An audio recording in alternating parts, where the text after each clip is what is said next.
let's see where we're up to. Yeah.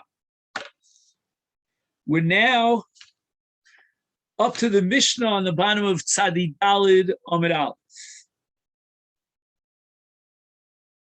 So here, I don't think I need any sort of scanning and screen sharing and all that sophisticated technology. I'm hoping you all have a Gemara Yevamot. You don't, let me know, and I'll see if I can help out. So the Mishnah says the following, bottom of Tzadi Dalid Amid Aleph. Misha holcha ishto lemedina sayam. His wife went out sailing the seven seas. Ubo v'omelo mesa ishtecha. The witnesses came to testify that, unfortunately, his wife passed away. Now, what's the issue? According to the Torah law, as you know, a man is allowed to be married to two women, but he cannot be married to two sisters unless the first sister died. Then he can marry the second sister. Doesn't matter who's older or anything like that. Now, in this particular scenario, when witnesses testified that his wife passed on, he can now marry her sister. So that's exactly what he did. He married her sister.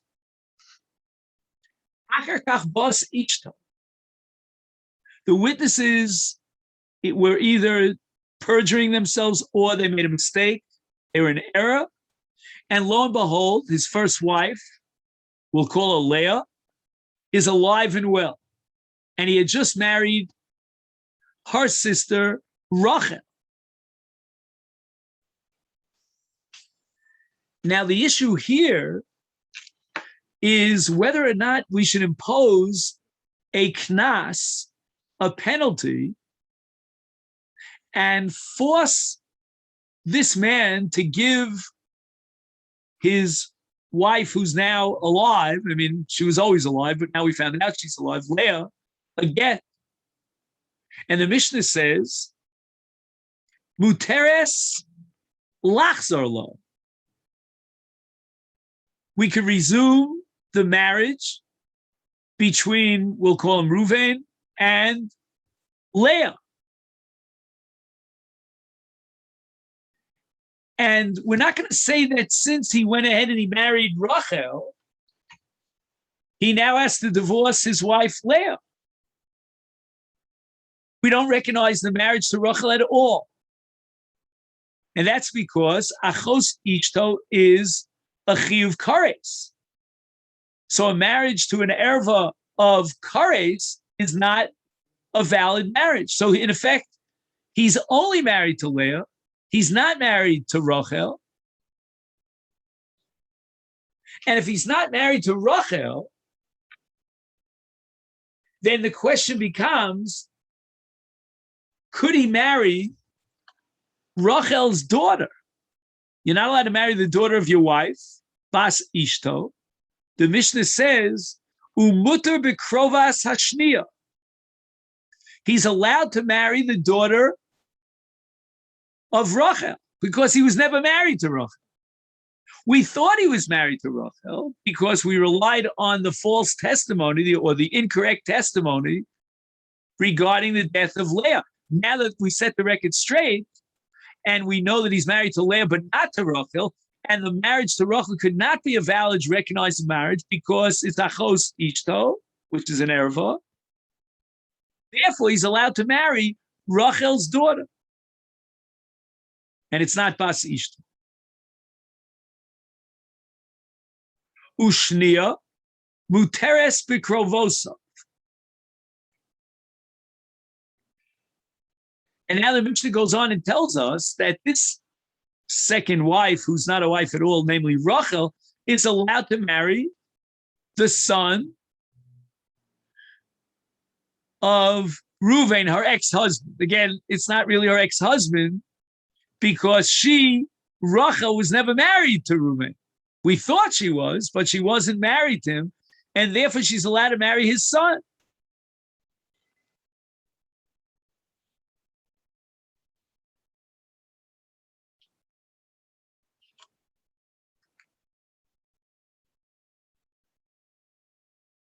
Now, let's keep in mind that if the marriage between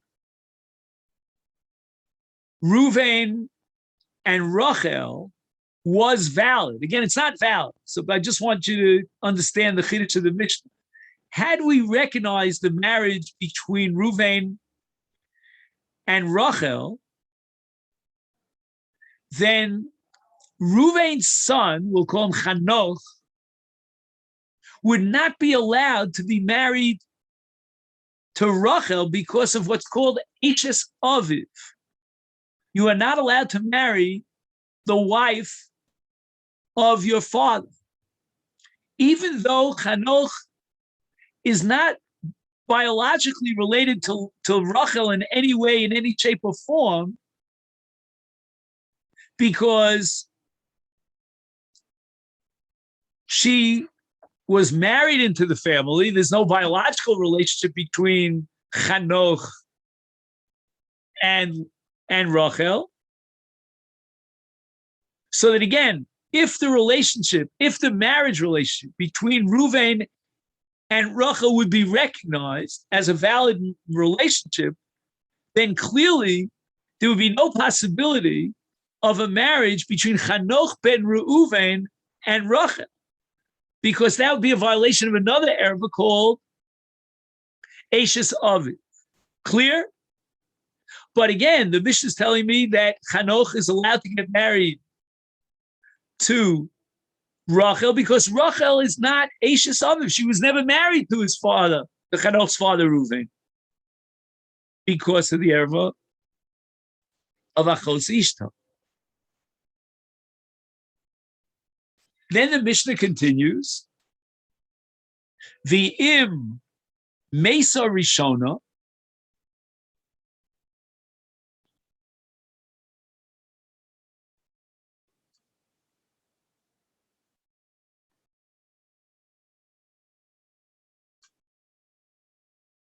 Mutter B'Shnir. So I'm not sure what the chiddush of this Mishnah is, because the Mishnah is really saying something that's aleph based. So for this, we'll have to see the sugya. But just to get the simple pshat in the Mishnah says that if Reuven married Leah, and Leah died before he married Rachel,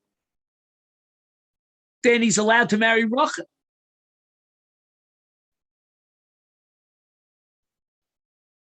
Just 1 second. Maybe the chiddush of the Mishnah just occurred to me that maybe we could say the following, that what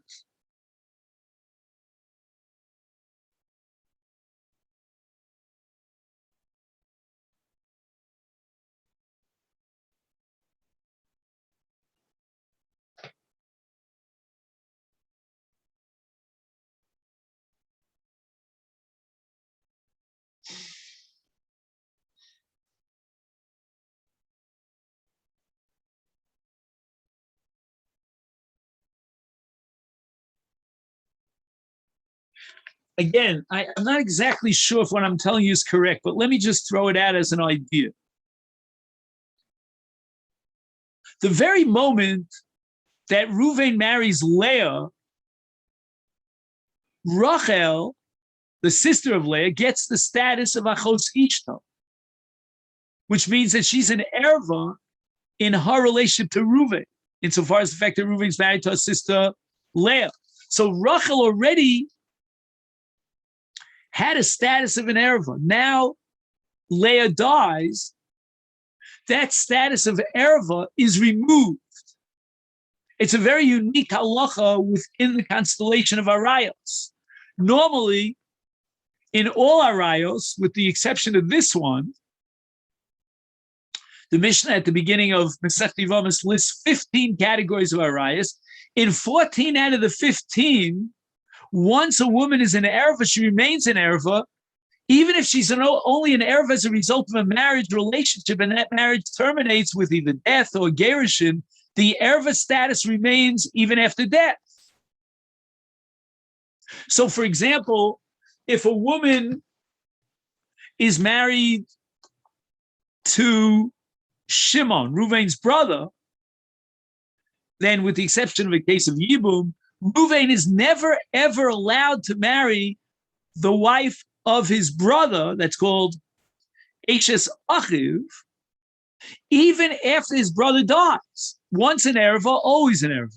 Our Mishnah is pointing out that in the case of one Erva in the entire constellation of Arias, namely Achos Ishto, even though the status of Rachel was that of an Eshes of Achos Ishto, and she was an Erva, as long as her sister Leah was alive and well, when Leah dies, that Erva relationship is Paka, is removed. Hence, Reuven can now marry Rachel.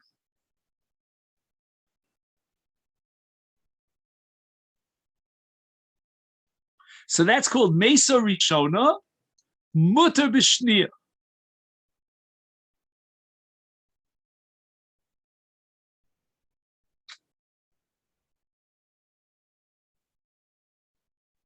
Again, I'm going to make one last ditch effort to try to explain why the Mishnah feels compelled to tell me that which is obvious. Perhaps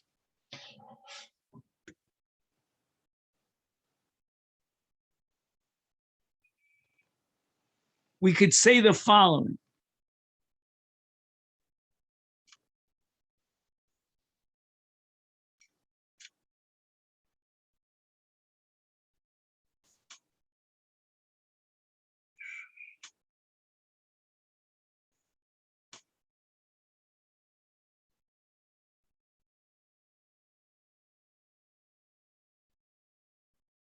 That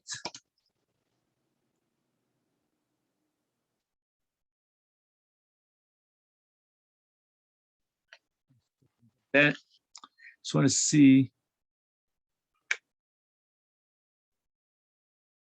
Yeah. Maybe the Chiddush here, there's an additional Chiddush, because if you recall, the witnesses testified that Leah had died.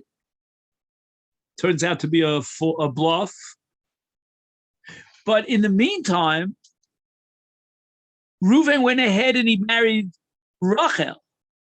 Maybe the Mishnah wants to tell you that even though the marriage at that moment, I mean, Klapei Shema Yigalia, only in heaven they knew this, that marriage was a marriage to an erva, because at that point, Leah was still alive. So the marriage to Rachel was a marriage of the erva v'achos ishto. Nevertheless, if subsequently Leah dies, then Reuven, again, he'd have to be Machadish, he'd have to start again anew with a new Kedusha, but he could marry Rachel. The fact that he was illegally married to Rachel, as long as Leah was alive, that doesn't undermine the possibility of marrying Rachel after Leah dies. Maybe that's shot in the Mishnah.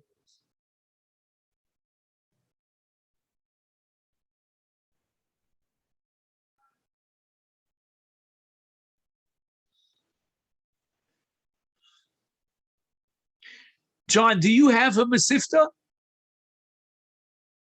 You don't have this volume? I don't have no, I don't have this volume. Because I wanted to point out there are a couple of, there's one extra word here in the Masifta that just sends me, he writes, the Mishnah says, Im Mesa Rishona Muta B'Shnia. Right? That's the line in the Mishnah we're trying to understand. In Mesa Rishona, which Rishona we called Leah, Muta B'Shnia. He's allowed to marry Rachel. So the Masifta adds one word here, which, I mean, a whole sentence, but one word sticks out. It says in the Masifta, Ve'im Chaisa Hashnia Pnuya B'Shashin Nasa Osa. What does the word pnuya mean? Obviously, when Reuven married Rachel, she was a pnuya. She wasn't married to someone else.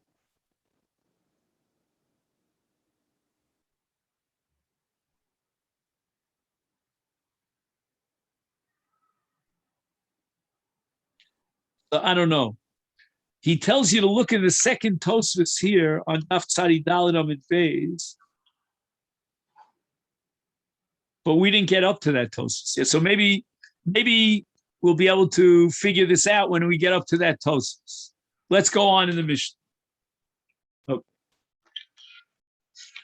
The Mishnah says the following.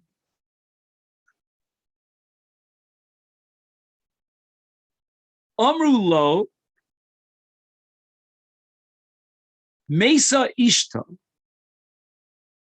Okay, so far it's identical to what we had until now. They tell him that his wife Leah died. Nosas achos. He went ahead and he married Rachel. The acharkas Amrulo kayemes haisa.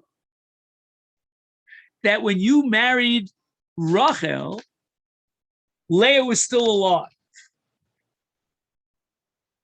But V'mesa. But after you married her, Leah died. So it means, as we said before, at the moment in time when Reuven married Rachel, she was achos ishta. Why? Because the second pair of Eidim testify that Leah was alive at the time that Reuven married Rachel. But now, the same pair of Eidim say that subsequent to your marriage, Reuven, to Rachel, Leah died. So now, the status of Rachel is that she's muteres, because at this point in time, Leah's dead, Leah's gone. So what happens now to children that were born from the relationship between Reuven and Rachel? Havlad, the child, Rishon means the first child who was born when Leah was still alive, mamzer, right? Because any child that's born from a relationship of Isu Kares, like in this case, Achos Ishto, is a mamzer. Achron, if she becomes pregnant, meaning Rachel becomes pregnant after Leah died, that's called Achron, Eino mamzer. That child is not a mamzer. It could be that it's like a panei abala pnuya, meaning it's an out of wedlock marriage, but the child of a marriage out of wedlock is not a mamzer unless it's chayve krisus. Here, the child was born after Leah died, which means that Rachel was at that point muteres.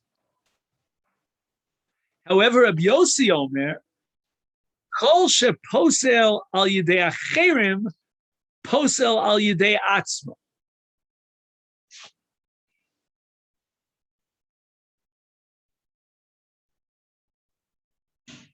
V'chol she'ein posel al yidei acherim, ein posel al yidei atzmo. This is our job for today, to try to figure out what Rabbi Yossi is saying over here.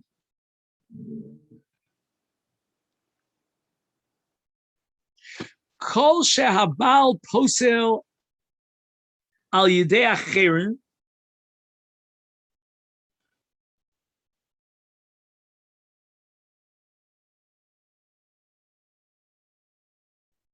Dahainu, he writes issue posel es hachos lebaila.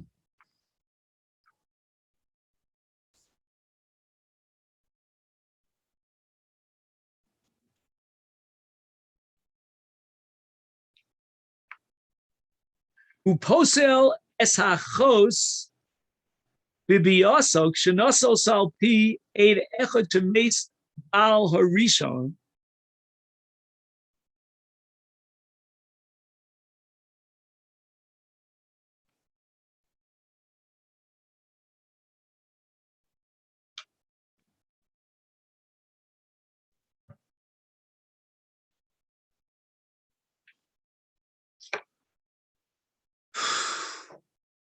So what does this mean?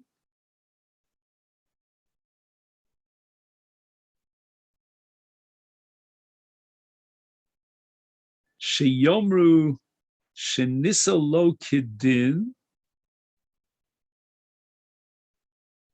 Yeshes ish yotza below get.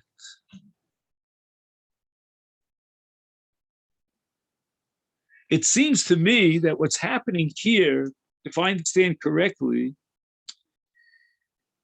is that Rabbi Yossi is introducing a concern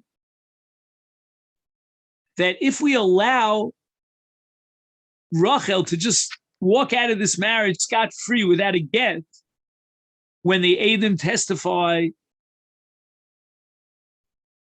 that Leah was alive, then people will suspect that she's an Ashes Ish, that the marriage to Rachel was a valid marriage, and she's going out without a get. And we're allowing her to marry another man without a get from Reuven.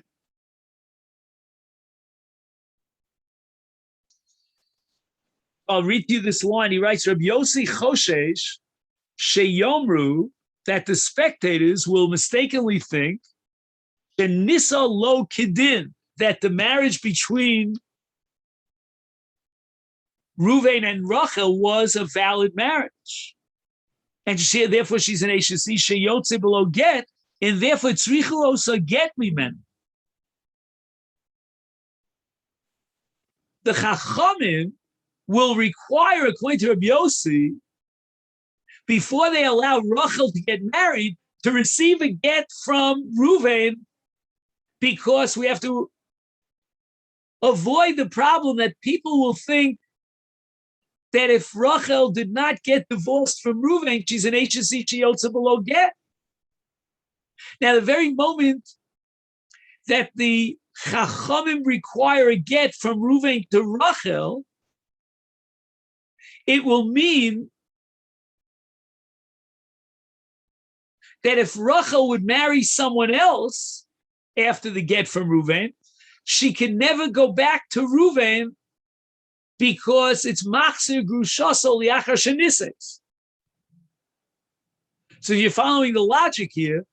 If we require Reuven to deliver a get to Rachel, albeit midrabanan, but the Rabbanan recognize that get as if the marriage between Reuven and Rachel was a valid marriage requiring a get, then in event that Rachel marries someone else and receives a get or he dies, she can never go back to Reuven, even though Leah's gone already. So technically, according to the Torah law, there's nothing preventing Reuven from marrying Rachel, unless we validate the marriage between Reuven and Rachel, requiring a get, and then we introduce the problem of machzir grushaso liachar shenises.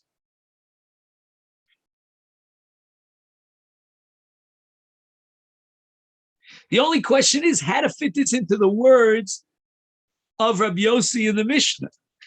Kol sheposel al yodo acherim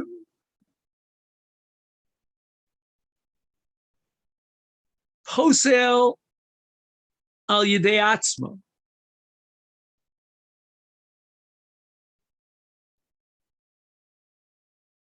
Which somehow means that the get, which is delivered from Reuven to Rachel, is going to disqualify Rachel to be married to Reuven in event that Rachel gets married to someone else. Kol she'ein posel al yidei acherim. So I don't know what that means.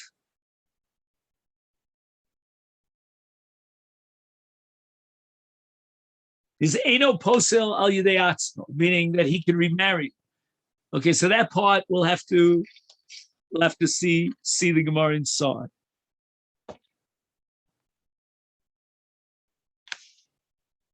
You know, whenever you start a new Mishnah, which is complicated, and you haven't seen the Gemara yet, you have to move slowly. So let's just see. The beginning of the Mishnah says that muteres lachzor lo, which means that after we clarify that in fact Leah was alive,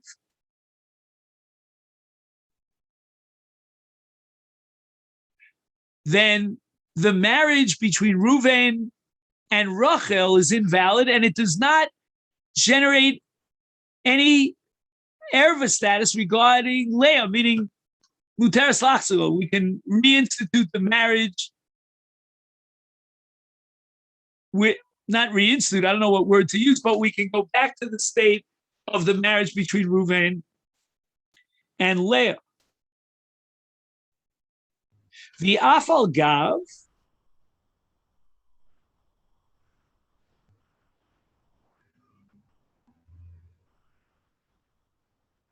the azil ishto v'giso limedinas hayam.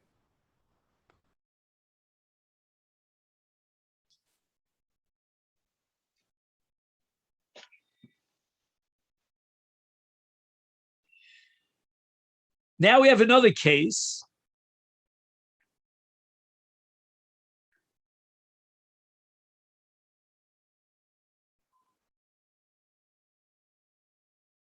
where, if I'm not mistaken, it's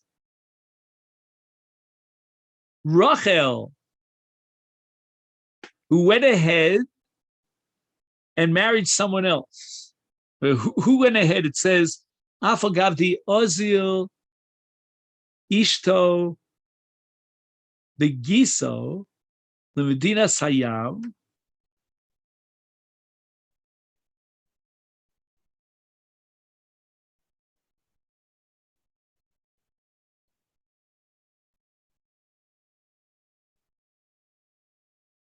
Okay, so let's give it names. We'll try to give it names. Just 1 second. Okay.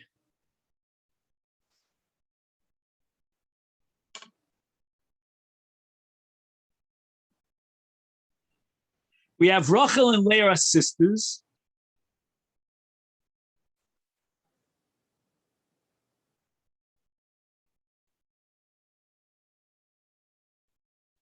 And somebody marries Leah. So we said it was Reuven. He has it here. Again, the names, I'm just going to try to follow his name. So forget about my name, Reuven. He has it Avram. Avram marries Leah. Okay, Leah goes to Medina Sayyam. And now they testify that she died. Now Avram went ahead and he married Rachel, the daughter of his deceased wife, who was Leah. The Yoldalo Ben. And now, within the context of this marriage between Avram and Rachel, a son was born. And he's called the Vlada Rishon.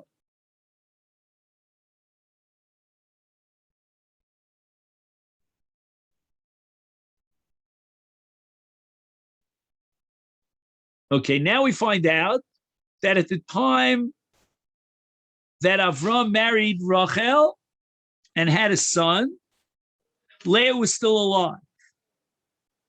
And she only died later. And after the second testimony,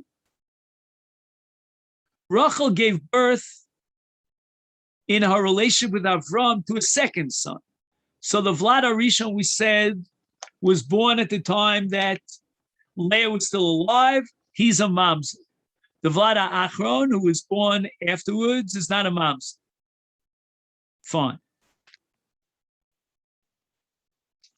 Now again, Rachel and Leah are sisters.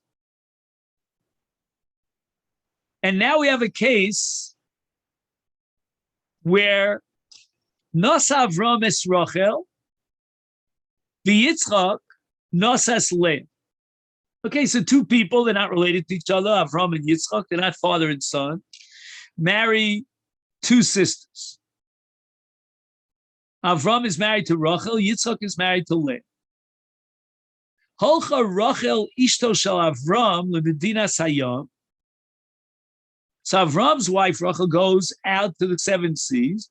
V'chein Yitzchak, who is a brother-in-law to Avram, halach lemedina sayam. So who's out there in Medina Sayam? It's Rachel Eshes Avram and Yitzchak Gisa, his brother-in-law. Ba'ed echad, one witness testifies, and we'll see why the testimony of one witness is reliable. The Amar li Avram Mesa Ishtecha. And he testifies that Avram's wife, Rachel, died.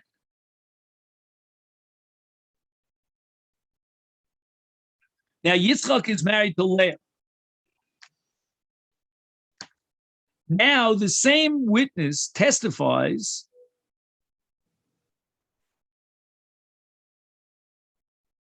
that Leah's husband Yitzchak died. And because we said that Avram's wife Rachel had died, and now we're testifying to Leah that her husband Yitzchak, who went to the Nisayam, had died. So that means that Leah is not an Ashes Ish, and she's not Asural Avram, even though she's the sister of Rachel, because according to this testimony, Rachel had died. The Nas Avram is Leah. Oh man, this is a mess. Avram, mess, not dead. I mean, it's a mess, M-E-S-S. So that Avram marries Leah. Okay. Now Rachel, Avram's wife, comes back alive, and Yitzchak, the husband of Leah, comes back alive. So it means that when Avram married Leah, he was marrying a woman who's both an Ashes Ish, because Leah's husband Yitzchak was alive, or is alive, and Achos Ishto, because they're testifying now that Rachel is alive. So by marrying Leah, he's not only marrying the wife of Yitzchak, who's an Ashes Ish, she's also marrying the sister of his wife, Rachel.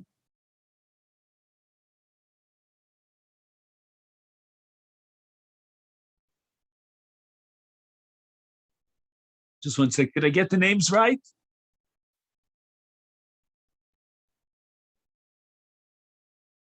Right, because Rachel is still alive, and he's marrying Leah, who's now Achos Ishta.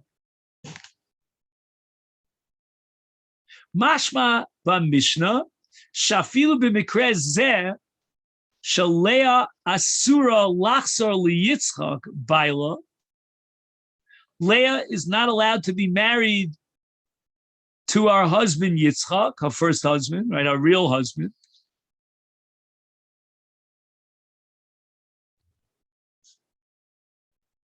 Meaning if Eid Echad allows through his testimony a woman to get married, saying that her husband is dead, and now it turns out her husband's alive. She's not allowed to go back to her husband. Afilu hachi,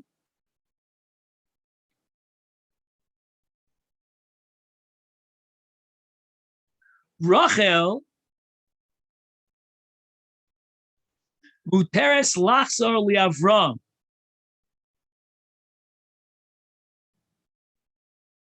So Rachel now turns out to be alive, and we could resume the marriage relationship between Rachel and Avram. For lo amrina, we don't say shemitoch shaho ilu nisue Avram bileah. Since, to some extent, the marriage between Avram and Leah is validated, lesser osal baila,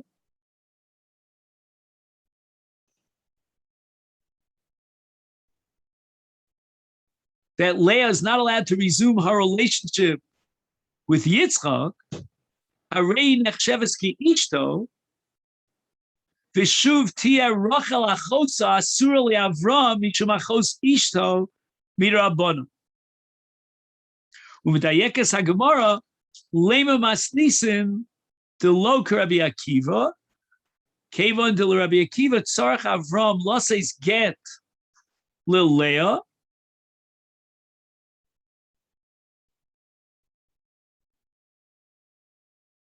Im came, he nireis yoser ki ishto shegirsha, ubevade shetzricha lesser es Rachel achosa mishum achos grucha nirabon.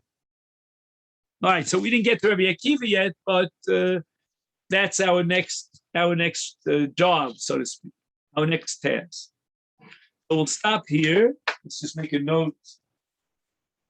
If you don't mind, I just want to make a note of where we got up to here. We'll be able to pick it up tomorrow, believe me there.